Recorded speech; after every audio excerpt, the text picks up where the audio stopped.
दोस्तों आपके लिए एक ज़रूरी अपडेट है। अब एटीएम से पैसा निकालना महंगा हो जाएगा। रिजर्व बैंक ने एटीएम चार्जेस को बढ़ाने के लिए अपनी मंजूरी दे दी है।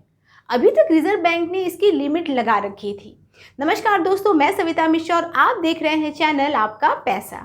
आज इस वीडियो में हम आपको एटीएम के नए चार्जेस के बारे में बताएंगे और ये भी बताएंगे कि ये कब से लागू होंगे और इनसे बचने का उपाय क्या है। दोस्तों वैसे तो ज़्यादातर एटीएम से पैसे निकालने पर कोई चार्ज नहीं देना पड़ता है, लेकिन जब ये चार्ज लगता है तो काफ़ी ज़्यादा होता है और अब ये और भी ज़्यादा हो जाएगा। अभी तक नियम ये था कि एटीएम से किसी तरह का ट्रांजैक्शन करने पर ग्राहक को ज़्यादा से ज़्यादा 20 रुपये का चार्ज देना पड़ेगा, लेकिन अब नए नियम में इसे बढ़ाकर 21 रुपये कर दिया गया है। इसके ऊपर जीएसटी भी लग जाएगा, यानी कुल चार्ज करीब 24 रुपये का पड़ेगा। लेकिन अक्सर आपका इस चार्ज से सामना नहीं पड़ता है, क्योंकि रिजर्व बैंक ने छूट दी हुई है। रिजर्व बैंक ने कहा है कि अगर कोई ग्राहक अपने ही बैंक के एटीएम का यूज़ करता है तो उसे महीने में 5 बार फ्री ट्रांजैक्शन का मौका मिलना चाहिए और इसी नियम के चलते आपको अक्सर एटीएम चार्जेस नहीं देने पड़ते हैं।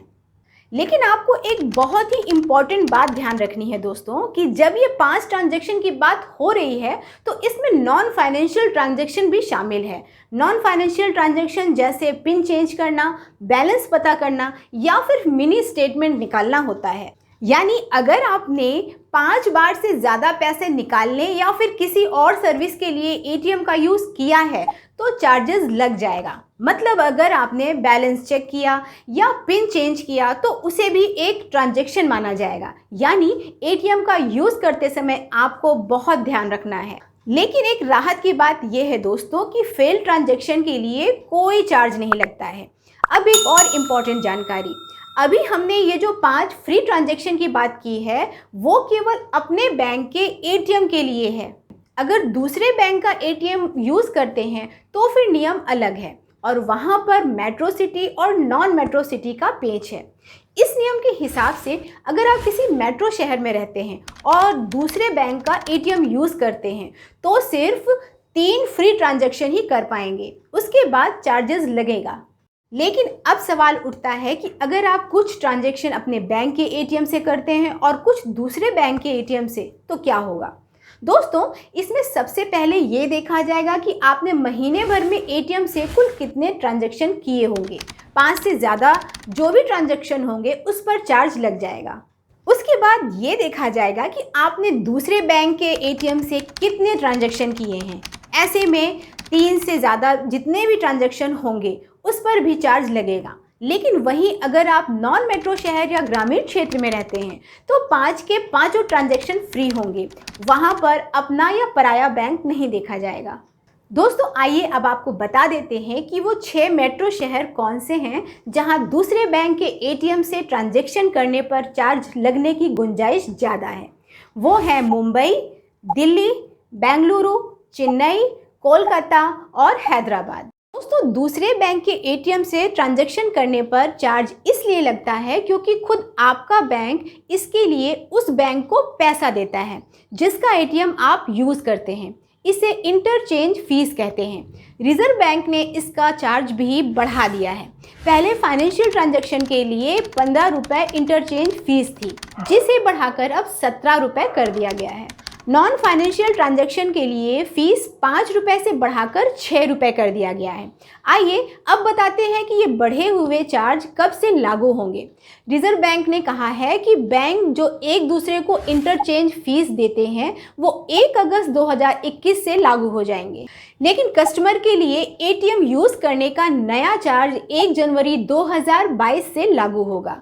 लेकिन क्या दोस्तों सभी बैंक अपने ग्राहकों से इतना ही चार्ज लेने वाले हैं? इसे समझने के लिए आइए देख लेते हैं कि अभी कुछ बैंकों के एटीएम चार्जेस क्या हैं। सबसे पहले बात स्टेट बैंक की। यहाँ पर अगर आप लिमिट से ज़्यादा फाइनेंशियल ट्रांजैक्शन करेंगे तो 2 तरह के रेट हैं। अगर एक्स्ट्रा ट्रांजैक्शन स्टेट बैंक के एटीएम से करते हैं तो फिर कैश निकालने पर 10 रुपये का चार्ज लगेगा। नॉन फाइनेंशियल ट्रांजैक्शन करने पर 5 रुपये का चार्ज लगेगा। लेकिन अगर आप स्टेट बैंक के बजाय किसी दूसरे एटीएम का यूज़ करते हैं तो फिर फाइनेंशियल ट्रांजैक्शन के लिए 20 रुपये और नॉन फाइनेंशियल ट्रांजैक्शन के लिए 8 रुपये का चार्ज देना होगा। दोस्तों ध्यान रखिएगा कि इन चार्जेस पर ऊपर से जीएसटी भी लगेगा। पंजाब नेशनल बैंक के अपने एटीएम से एक्स्ट्रा ट्रांजैक्शन पर 10 रुपये का चार्ज लगेगा, फिर चाहे वो फाइनेंशियल ट्रांजैक्शन हो या नॉन फाइनेंशियल। लेकिन अगर बैंक के ग्राहक दूसरे बैंक के एटीएम का यूज़ करेंगे तो एक्स्ट्रा फाइनेंशियल ट्रांजैक्शन के लिए 20 रुपये और नॉन फाइनेंशियल ट्रांजैक्शन के लिए 9 रुपये लगेंगे। आईसीआईसीआई बैंक में लिमिट से ज़्यादा फाइनेंशियल ट्रांजैक्शन करने पर 20 रुपये का चार्ज लगेगा, फिर चाहे वो एटीएम आईसीआईसीआई बैंक का हो या किसी दूसरे बैंक का। वहीं दूसरे बैंक से एक्स्ट्रा नॉन फाइनेंशियल ट्रांजैक्शन करने पर 8.5 रुपये का चार्ज लगेगा। लेकिन अगर आप आईसीआईसीआई बैंक के एटीएम से नॉन फाइनेंशियल ट्रांजैक्शन करेंगे तो कोई चार्ज नहीं लगेगा, ये फ्री है। तो दोस्तों अगर आपको इन चार्जेस की चिंता है, अगर आपको फ्री लिमिट क्रॉस होने का डर है, तो हमारे पास इसका एक उपाय है और वो है डिजिटल ट्रांजैक्शन।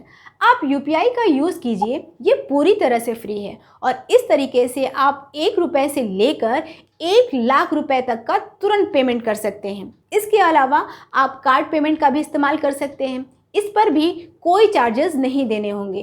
दोस्तों अगर आपको हमारा ये वीडियो अच्छा लगा हो तो इसे अपने जान पहचान वाले लोगों के साथ ज़रूर शेयर कीजिए, इससे उन्हें भी लेटेस्ट अपडेट मिल जाएगा।